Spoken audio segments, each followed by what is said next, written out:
Mirsa, dalam pidato perdana, Gubernur Bali Wayan Koster saat menghadiri rapat paripurna ke-9 DPRD Bali juga menyoroti terkait permasalahan dan tantangan Bali ke depan, diantaranya terkait alih fungsi lahan, infrastruktur, serta budaya Bali.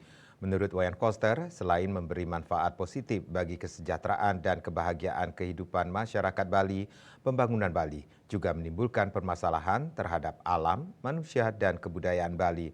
Dan berikut petikan pidato Gubernur Bali yang disampaikan di depan peserta sidang DPRD Bali Selasa pagi. Kontribusi pariwisata Bali. Pada tahun 2024, jumlah wisatawan mancanegara ke Bali sebanyak 6,4 juta orang. Nasionalnya 13,9 juta orang. Lebih tinggi dari jumlah wisatawan mancanegara tahun 2019 sebelum COVID-19 sebanyak 6,2 juta orang. Jadi kondisi sekarang sudah jauh lebih baik dari kondisi sebelum COVID malah. Sedangkan jumlah wisatawan domestik sebanyak 9,6 juta orang, lebih rendah dari jumlah wisatawan domestik tahun 2019 sebelum COVID-19 sebanyak 10,5 juta orang. Jadi yang wisatawan domestik belum pulih usut punya usut.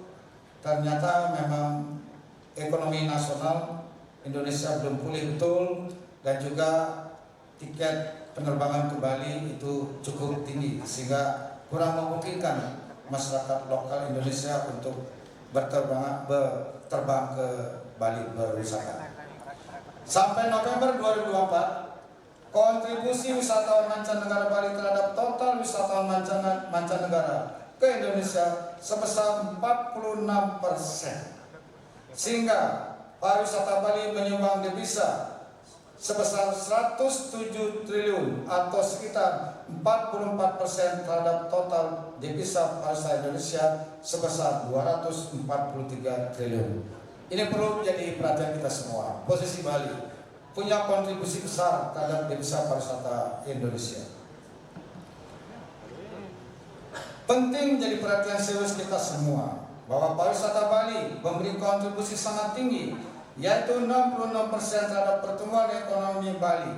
Artinya, ekonomi Bali sangat bergantung dari dominasi sektor pariwisata. Oleh karena itu, ke depan harus dilakukan transformasi untuk menata struktur dan fundamental perekonomian Bali agar menjadi lebih seimbang antara sektor pariwisata dengan sektor bukan pariwisata.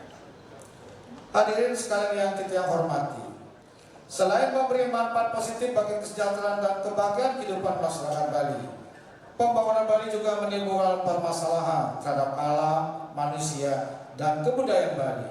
Antara lain, pertama, alih fungsi lahan sawah terus meningkat, sampah semakin banyak, kerusakan ekosistem, ancaman ketersediaan air bersih, dan kemacetan semakin tinggi, serta terjadinya kesenjangan ekonomi wilayah Sarbagita dan luar Sarbagita. Kedua, kapasitas infrastruktur dan transportasi publik jauh dari memadai. Kesempatan berusaha masyarakat lokal Bali semakin berkurang. Praktek pembelian aset dengan memakai nama masyarakat lokal Bali semakin tinggi. Munculnya kasus narkoba, prostitusi, dan ancaman keamanan semakin meningkat, serta munculnya komunitas orang asing yang eksklusif. Ketiga, penodaan tempat-tempat suci semakin meningkat, serta rusaknya pakem dan keoriginalan budaya Bali. Ari Wiratmaja dan Saputra Bali TV.